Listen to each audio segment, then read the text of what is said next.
জন্ম থেকে কোনোদিনও আমি ভাবিনি যে এগুলো আমাকে করতে হবে, কারণ আমার মাথাতেই কোনোদিন আসেনি। একটা মেয়ের শ্বশুরবাড়ির জীবন আর একটা বাপের বাড়ির জীবন কিন্তু কখনো এক হতে পারে না। বাপের বাড়িতে সে যতটা আরাম করে থাকতে পারে, শ্বশুরবাড়িতে কিন্তু সেগুলো হয় না, বরঞ্চ সেটা নিজের সংসার হয়, সে কেউ হয়তো সেভাবে থাকতে চায়ও না। যেমন ধরুন এই বাজার করা, কোনোদিন আমি ভাবিনি যে আমাকে বাজার করতে হবে বা কোনো কিছু করতে হবে। এগুলো আমার বর খুব একটা পছন্দ করে না, তাই আমাকেই করতে হয়।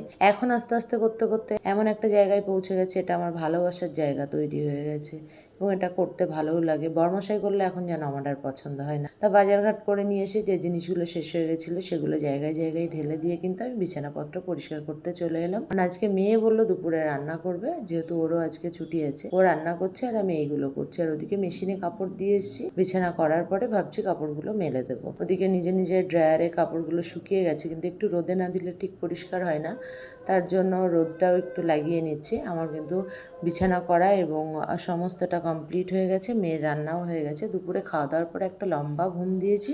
দেখুন কত জামা কাপড় কেচেছি, মানে এগুলো সব বারান্দায় শুকাচ্ছে। রাত্রেবেলা হলো কিন্তু বিরিয়ানি পার্টি, মানে আমাদের বাড়ি সবাই বিরিয়ানি ভুকা যাকে বলে। দুপুরবেলা কিন্তু মাংস রান্না করেছে মেয়ে, তারপরেও রাত্রেবেলা এদের বিরিয়ানির প্রতি এদের একটা আলাদাই ভালোবাসা। আমিও পছন্দ করি, কিন্তু এদের মতো এতটা না। সবাই খাওয়া দাওয়া করে রাতে ঘুমিয়ে গেলাম। টাটা।